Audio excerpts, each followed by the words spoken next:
embarrassing, in fact. You came to the Launch Festival 4 or 5 years ago and launched this idea called TrueCar. Yep. It's a little bit of a crazy idea. What was the original idea? Well, I think that there's just a different way that we're going to buy cars in the future. And I think that technology plays a big role in that, but I think there's a great role for entrepreneurs and a company like TrueCar to really help solve that problem. And so the mission has always been very simple. It's about a better way to buy a car. Right. You know, buying a car usually happens when good things are happening in your life. You're getting married, you're getting promoted, you're moving, but yet it's a really high anxiety moment, and it shouldn't be. And when you launched it on stage, the size of the business was what? Well, so we had been around for a couple of years before that. We've been operating as a B2B company called ZAG, but we launched as TrueCar and came out with our direct-to-consumer brand. At that point, we were probably about a $10 million a year revenue business, and today, 2014, was a little over $200 million. And you went public? And we did. We went public in May of this last year. And we have a video to watch, I believe. Let's play the video for a second. Cars. They've always captured our imagination. What they look like, how they move, and the places they take us.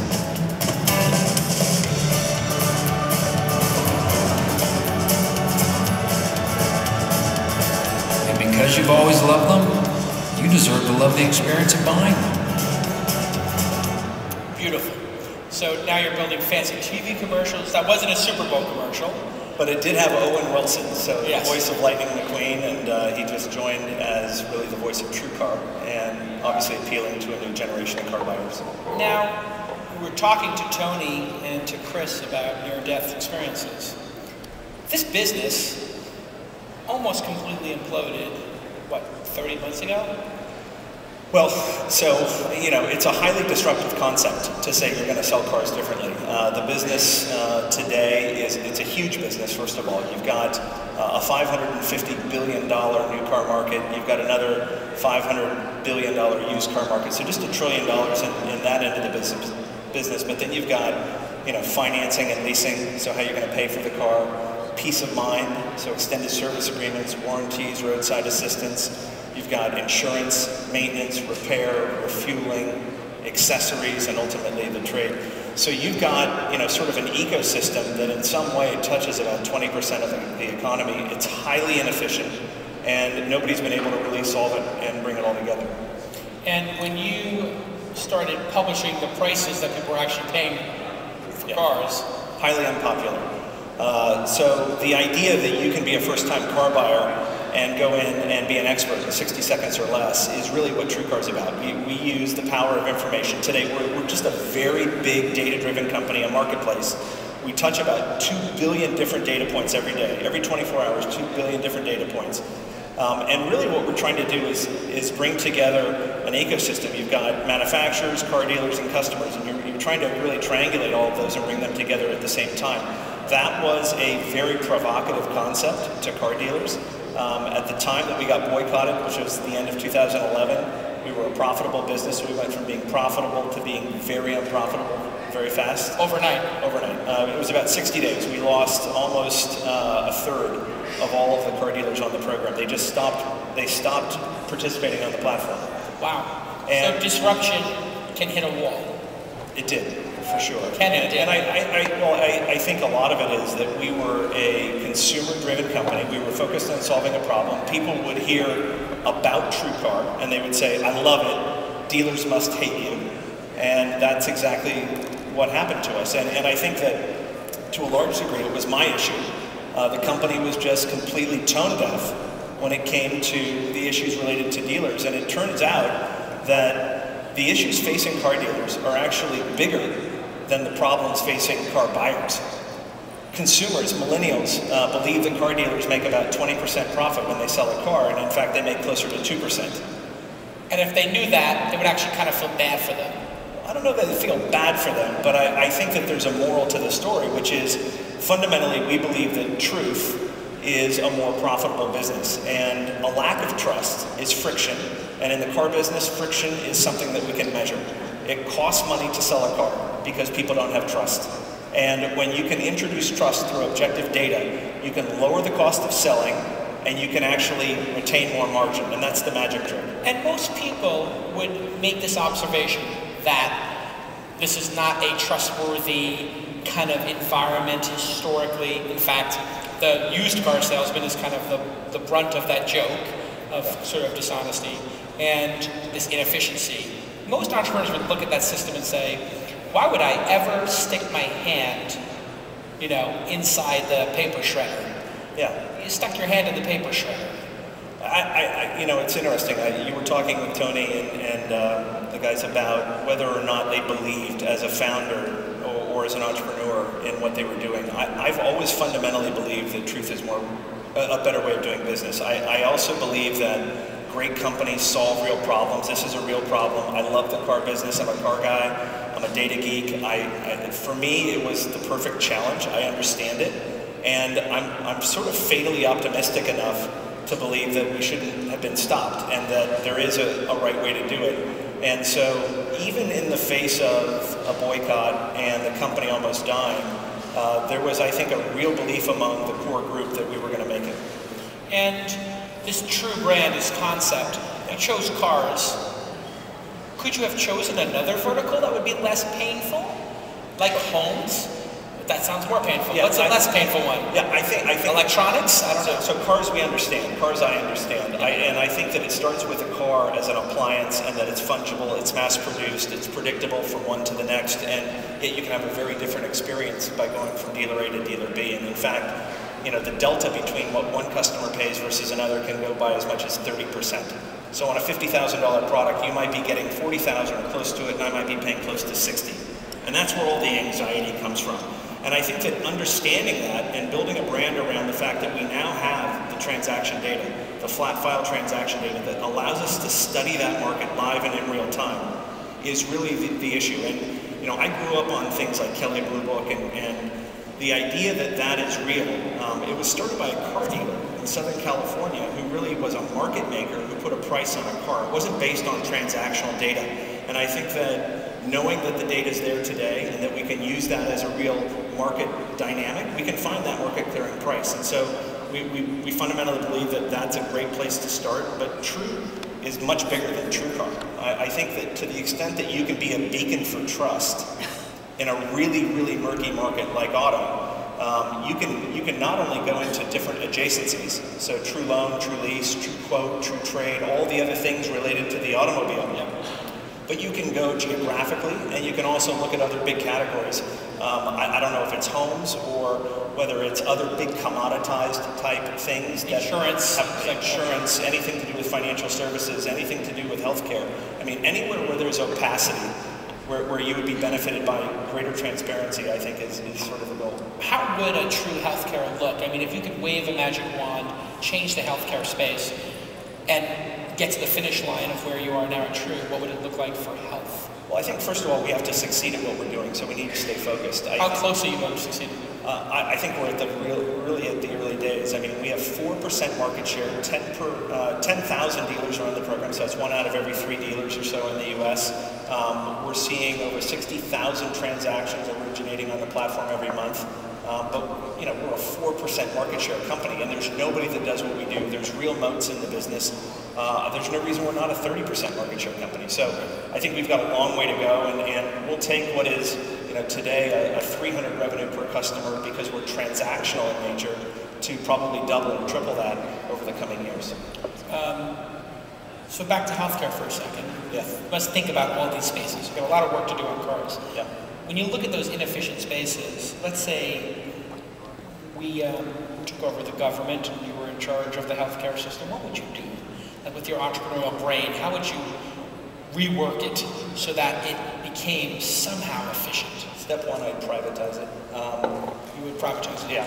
I don't think the government's the right way to go in terms of figuring out how to solve healthcare, number one. I think the first thing that I would do is I would shine a light on the cost structure, and I think what we do at TrueCar is a really good example of we educate people, we empower consumers, we make them more confident, and we make them more satisfiable by giving them data that they never had before. Knowing what everybody else paid for your car is the only way to know what's a fair price. It's not MSRP or invoice. It's not a cost-up exercise because every dealer has a different cost structure, and many dealers are willing to sell cars at a loss. I think the same kind of opacity exists in healthcare, and it really does start by just saying, this is what everyone else is paying, this is what everyone else is getting. And we don't even know that. We don't even know what that would be a great. I think that's part of this new act. When you look entrepreneurially at the arc of your career, you started Cars.com. Cars Direct. Oh, sorry, Cars Direct. Apologies. Cars Direct, now TrueCar. In between there, I might be one of the few people who remember a short-lived project or idea you had, which was custom cars. Yeah. Now, did that ever even come public that you were doing it? Sure. I mean, we raised quite a bit of money. You did raise money for this idea. I wasn't sure if you had ever raised. Yeah, so... tell us that name of that company and what you did. It was called Build to Order. And it was Build to Order. It was really about understanding that the problems with how cars are sold starts with the fact that we have a build to inventory system, not a build to order system. And in a build to order system, you get to take all of those efficiencies back into manufacturing, and it is literally what Tesla has done from the ground up. It's basically just said, we're not going to build a car until there's demand for it and there's a customer who's placed an order. And that efficiency hits the bottom line for the consumer. And I think that that was really the big idea behind build to order. The industry really needed an external catalyst like an alternative to the internal combustion engine and the electric car to really contemplate reconfiguring how it builds and how it constructs things, and it took somebody like Elon, obviously, to take that kind of a risk. And the build-to-order concept was I got to pick my actual design of my car. Well, it was premised on the fact that the auto industry has evolved to a point today where you know, the things that go into the car, the individual things that make a car safe, the components, the modules are being done by a larger degree than ever before by the supply chain. And so the idea that you could have a mass customizable car, you could have a Nike car or an Apple car, and you could have companies like Magna or others be part of that sort of assembly process and outcomes on the other side, or a branded thing. I think more today than ever before, vehicles and car companies are valued based on the value of the brand and the feature set that it represents to the consumer. What do you think the future of cars is? Because obviously a lot of discussion about self-driving. Yeah. That could change things. Obviously a lot of discussions about the Ubers of the world, Lyfts of the world, ride sharing. So I get asked about both. Look, I'm not a huge believer that the autonomous car is the goal. I think that people get caught up in that. I think it's about reducing driver error and the idea that cars will help us to be safer and to park our vehicles without crashing them and to dinging them up and to making the road safer for everybody. I think that's a great byproduct of an autonomous technology and a focus on that energy or that goal.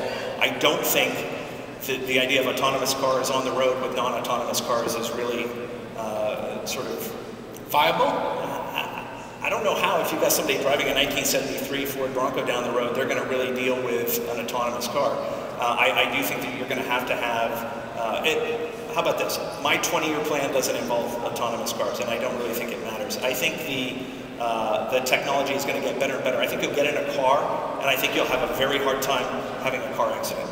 And I think that's a great sort of byproduct of the technology. Is it really? So you can see a world where you get in the car, you fall asleep at the wheel, it takes over. It takes over, it wakes you up, it keeps you back on the road, but you're still connected. I don't think you're going to be getting in cars and cars are just going to be shuttling you off unless it's in a dense urban area or in a closed area. And what about this idea that car ownership is going away? Because there's been I think it's crap. We are at our all-time high in terms of an industry. We're at 17 million units. I think the issue is about affordability. If you can afford the car, you'll buy the car. And I think I don't think you'll drive drunk anymore. Right. I think that, you know, if it's convenient, you'll take an Uber to the airport. I think the idea that, you know, the sharing economy means we don't love our cars, I just don't think that's realistic. I think that the car has to remain affordable, and I think that, you know, it's fascinating when you study the new versus the used car market. The used car market has been very hot over the last couple of years because the new car market was constrained for a number of years, and that's the factory that makes used cars. So you've had a shortage of late model used cars, prices have gone up, and that market has been robust, and now new cars are almost more attractive to buy than some used vehicles. And as a result, the market has grown. I think the market's going to continue to grow. I think the way we buy cars is going to change. I think that... Like Tesla showrooming, do you think that's going to become a model? I think if you look at TrueCar and what we're doing today, there's two things that keep you between getting another car. One is the process, the high anxiety, high friction moment. I think we're solving that at TrueCar. I think the other is how you pay for the car. I think how much it costs you on a monthly basis, whether or not that's going to take into account the total cost of ownership, whether or not that's easy, whether, it's very hard today to break a lease or to break a loan. So there's a very high friction or high hurdle moment in terms of transactional velocity. We buy cars once every 6 years on the new car side. I think that's going to shorten, and that's going to increase the total number of cars sold. So I don't think we're in for a downturn in that respect, and I don't think that the sharing economy means the end of the new car business at all. And what do you think of the electric cars? Obviously, Elon's done a hell of a job with a Tesla company there, and now people are talking about Apple getting into it.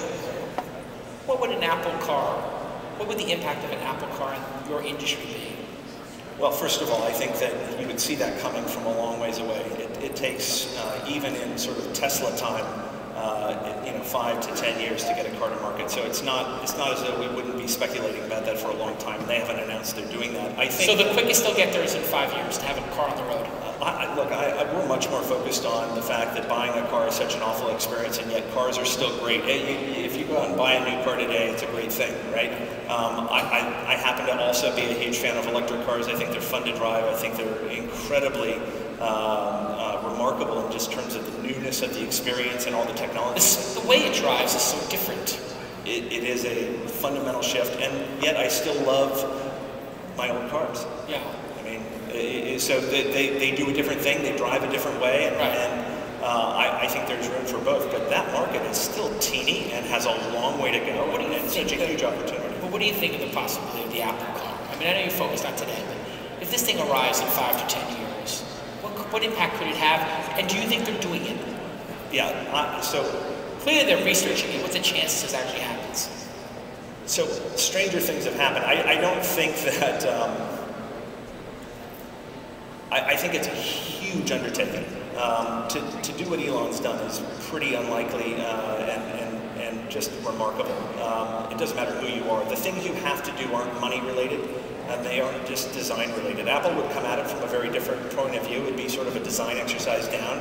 Elon's very engineering up. Robots, materials. Yeah, and I think that it would be cheaper for Apple to buy Tesla than it would be for Apple to figure out how to do it on their own, and they could overpay dramatically and still get a sweet deal. So the $75 billion Apple purchase of Tesla, but you think it'd be even more? Why not? I mean, at the end of the day, if they're really going to get into that, they're going to be in for a lot more. So it really, it would cost them more to do it themselves. Here's what I believe, just as a consumer. Yeah, tell me. As a consumer, I think that the things that Apple represents from a design point of view are remarkable, and I think they're part of a feature or functionality of a car. But a car is something you get in. It's something very different, and you put your family in it. And it's just, I think it's a very big leap to say that Apple's just going to take that success in tech and design and make the jump into cars. I think it's much, much higher of a hurdle than people think. All right, let's hear it for Scott Painter of TrueCar. Very well done. Awesome. That was great. Okay, so very drawing.